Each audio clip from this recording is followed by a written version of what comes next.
playing the ride cymbal beat is probably the most basic thing that you need to play jazz, but it's also the hardest thing, and you're gonna be working on this for the rest of your life.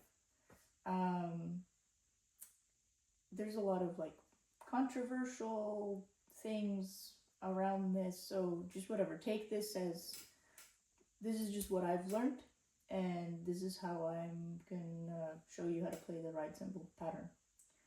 Um, there's two parts to the ride cymbal pattern, I would say. There are the quarter notes, just steady quarter notes, right? That match with the walking bass line. And then there's the skip beat. The skip beat is really specific. It's very personal to every drummer. I feel like a lot of jazz greats, they play the skip beat very differently. And the skip beat will also dictate the feel and the groove of your playing, essentially. So it is a really important thing, and it's going to take you a long time to develop. But this is, let's just get into it. This is how you start developing that, okay? First, you need to understand that you just want to have steady quarter notes, and you want to use your wrist for that.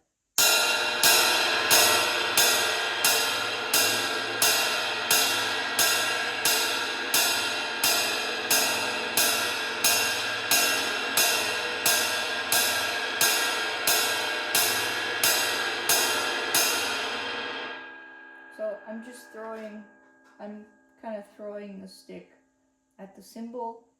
The cymbal has no rebound, essentially, and I have to kind of time the throw and lifting it back up with the very little rebound that it gives me, okay? It's very different from a practice pad or a drum. And you're going to notice that the cymbal moves, right? Watch how the cymbal moves. So, again.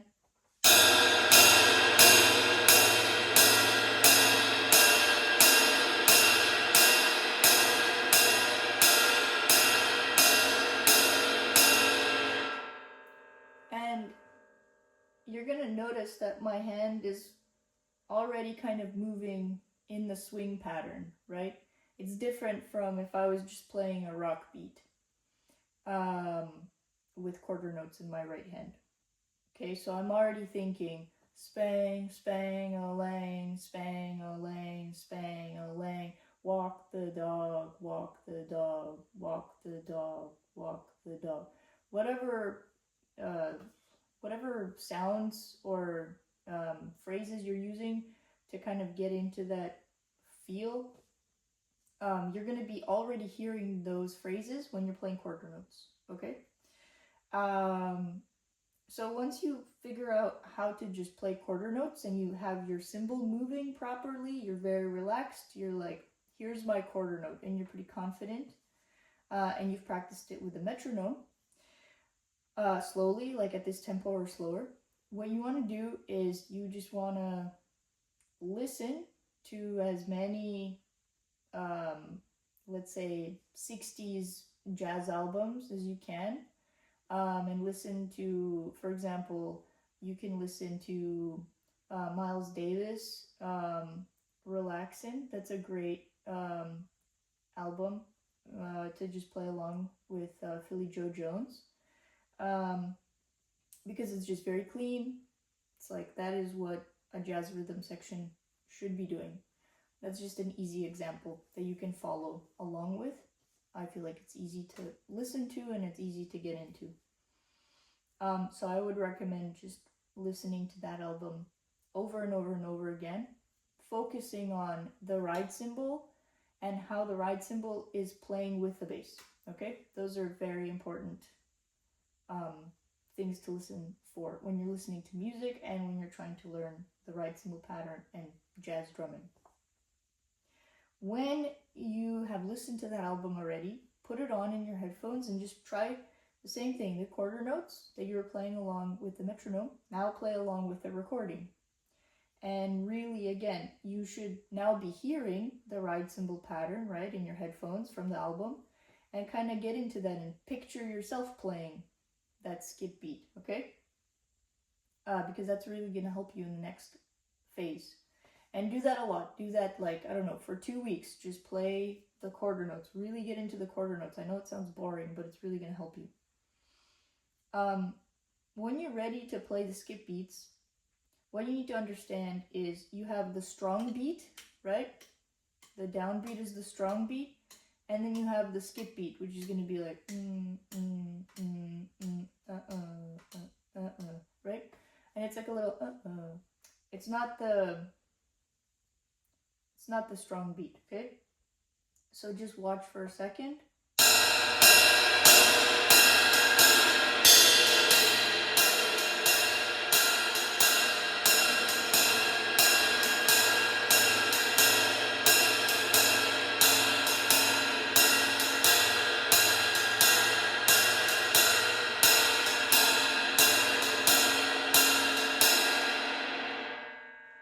Okay, so at a slow tempo, you're going to notice a few things.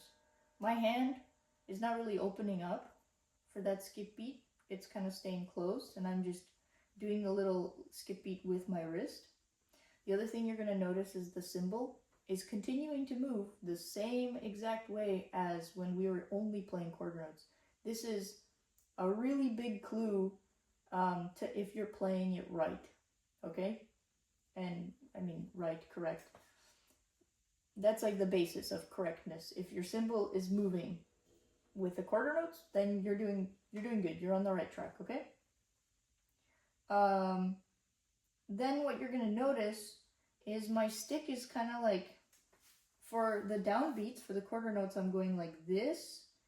And then for the skip beat, I'm kind of, on my way up, I'm dropping the stick a little bit before. It's like the molar, right? Like on your way up, you just do a little tap, basically. Basically, that is what's happening, okay? So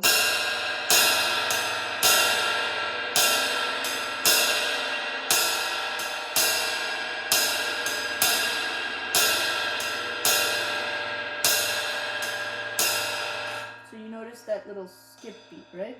Kind of like the drop, tap, lift, drop again. But you're going to notice really quickly that you really have to time this little tap, drop, because it happens, it's more like a flick, like tap, drop, tap, drop, tap, drop, tap, drop, tap, drop, tap, drop, right? And essentially, yeah, your hand is going to open up maybe when you're playing, right? Because the stick is bending this way. So if your movement is getting bigger to play louder, for example, yeah, you're going to have to let go a little bit because the stick is going to be tapping like this, essentially, against the cymbal, right? So notice, if I keep my movement small, I can just use my wrist for the little tap motion on the way up, like this.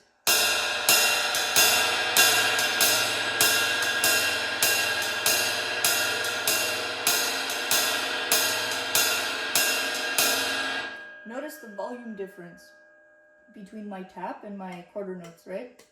There's a big volume difference. It's very clear, like, oh yeah, here's the quarter note, and the tap is just like a little accessory, right?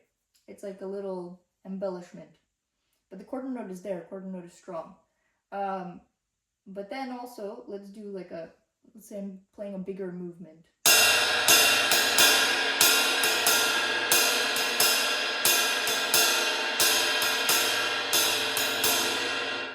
I would never play it like this, but to understand the idea, maybe you can first do that, so you can really visualize this drop on the way up, and then the flick.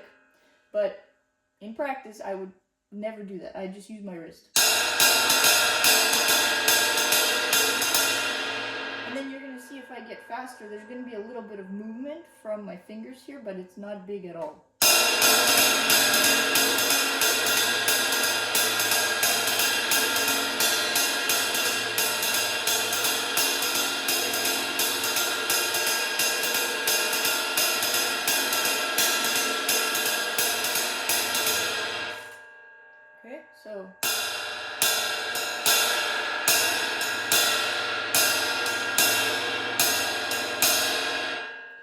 the most important differentiation between your quarter note and your skip beat is that the skip beat is not the same motion.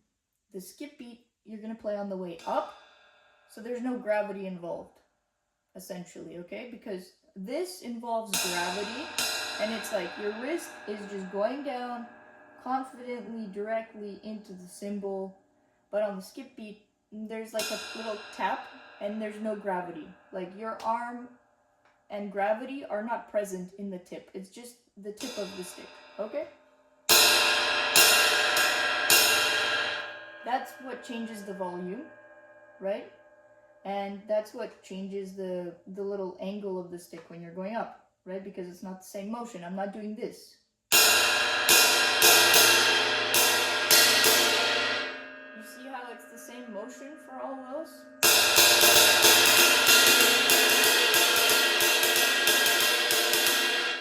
That's not what you're supposed to be doing, okay?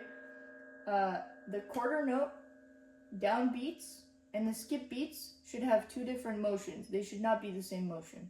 That's the biggest thing you need to understand. So practice that, really get into that, and your best clue, if you're doing this correctly, is, again, the cymbal moving, right? Pay attention to that. Make sure your wrist is always comfortable. Make sure it's not in a weird position. It shouldn't be in a weird position. And I would say start with just actually play skip down, okay? Like this.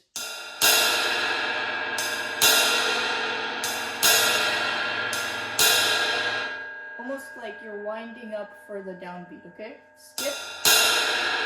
And one. I'll land the dog. Okay? And stay relaxed here. Remember, your fulcrum is here. You can figure that out on your own. And just practice that. Let me know if you have questions. This is a very controversial topic.